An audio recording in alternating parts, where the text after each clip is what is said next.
As soon as I opened the door and the pets heard my voice, they started moving around and squawking in whatever language they spoke. I just have a couple of cages to clean, I said. Then we can mess around. I'll help. She took off her coat. Notice I didn't wear my fur coat today? Oh, yeah, I hadn't. Fur coats are gross. Your dad's right. Who wants to wear a dead animal? Right. I pulled out the hamsters and loaded them into a bucket, then hauled the cages to the big sink. I only wear it because my dad bought it for me and he expected me to be real thrilled. Well, it must be kind of nice being rich and all. This cage weighs a ton. What can I do? Sharon rolled up her sleeves. Run some hot water and put some soap in. I pulled out the bottom of the cage and I expected her to comment about the hamsters' droppings as I swept them into the trash, but she didn't say anything. She took the empty tray from me and put it in the sink. She scrubbed at the bottom like she's been doing it her whole life. Pretty good, I admitted. Thanks. While Sharon cleaned cages, I checked to see if any more animals were missing. None were. When I came back, she was adding food and water. Good job, I told her. Mrs. Felty's getting married, Sharon said. You're kidding. I was genuinely surprised. I'd always imagined Felty was about 100 years old. Who married ladies that old? Nope. How do you know? I was in the principal's office taking a call from my dad and I overheard the secretary talking about Mrs. Felty's wedding shower. Who wants to marry Felty? My mom said that there's someone for everyone, Sharon said. Okay, this one's finished. I hope she gets a long honeymoon. Remember Christmas break when she took the trip to Spain and brought back those maracas and flamenco video? Oh yeah, I guess that's where she met her husband. So why do we always call her Mrs. Felty if she hasn't been married? I guess she has a long time ago. Her first husband died. Boy, you sure know a lot about everyone. Are you going to get married someday, Aaron? Come see this old cash register. When I pushed the buttons, the drawer flew open. Sharon jumped. Wow, that thing is loud. When my mom wanted to trade it in for a computer model, I wouldn't let her, I said. Sharon ran her hand along the keys. Isn't it romantic that your parents get to work together all the time? I guess, as long as it lasts, I said without thinking. What do you mean? Are they having marriage problems? No, not that. It's just the business isn't so hot. My mom says that we may have to move upstairs to cut costs. Upstairs? Oh yeah, you said there's an apartment. Well, that wouldn't be too bad. My mom refers to her days living there as the dark ages, so I don't think it's too good. Well, let's go up and see for ourselves. The idea made sense. I hadn't been up there since first grade, after Mom's parents died in the accident. And we unloaded the box of their stuff into the main room. I remember it was very small, with some kind of bright red velvety wallpaper that someone must have thought was fashionable a few centuries ago. I don't have a key. What about the key ring at the cash register? Isn't there a key on there? Maybe. Suddenly I was really sorry I let my guard down and confessed to Sharon Trout. I could imagine her telling everyone in school, Aaron is poor and has to live in a little dark red velvet hovel. It's probably really filthy and musty up there. I mean, if you have allergies or something. I don't have allergies. She grabbed the key ring. Besides, it's an adventure. We walked up the stairwell. It smelled like an entrance to a bar, stale beer, dust, and other unpleasant things, if you get my point.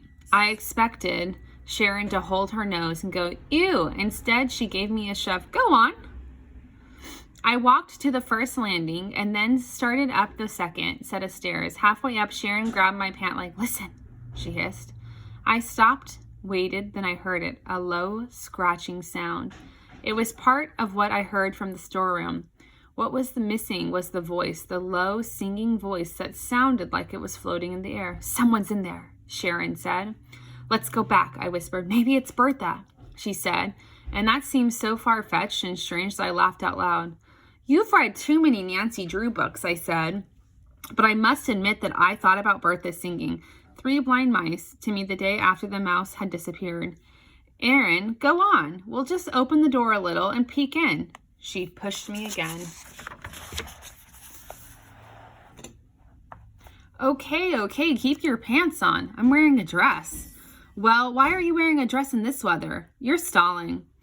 I walked up the remaining stairs and fumbled with the keys. I tried enough keys that if someone were there, they definitely would have heard me. I can't find the right key. Sharon put her hand on the doorknob and turned it, and the door swung open. It wasn't even locked. It was there, all right, the bright velvety wallpaper, although it had faded in places into a dull pink. If I had to live day in and day out with that wallpaper, I'd lose my appetite for sure. We stepped into the dark room. Sharon crossed to the window and flung open the heavy curtains. I'm not sure which of us gasped first. There, in front of us, in the long, wide table, was a miniature pet store. Specs was situated in the old aquarium. It wasn't one of ours. It had long crack on the side of it. But other than that, it was well appointed. Part of the window screen had been cut and taped over to the top so he couldn't escape. And hiding behind the assortment of plants and rocks was Bermuda the frog. Ronald Reagan was in a strangely constructed cage made of what looked like melted plastic. There were tunnels and air holes and a wheel rigged up in milk carton. Elvis Presley, the hamster, was in a similar environment. The two goldfish were in a huge jar that looked like an upside-down light fixture. There were plastic plants and little toy wheel to keep them company. Next, there was an amazing bird cage made out of copper-colored wire. It was molded in a circular design with an elaborate curling lines on the side, like clef notes. The missing birdseed was beside the cage, and inside were two parakeets. I hadn't missed them because Mom had brought a new batch in while I was at school. I checked each and every animal. They all had food and water in clean cages. They looked fine. Wow, Sharon said, your missing pets are in your apartment.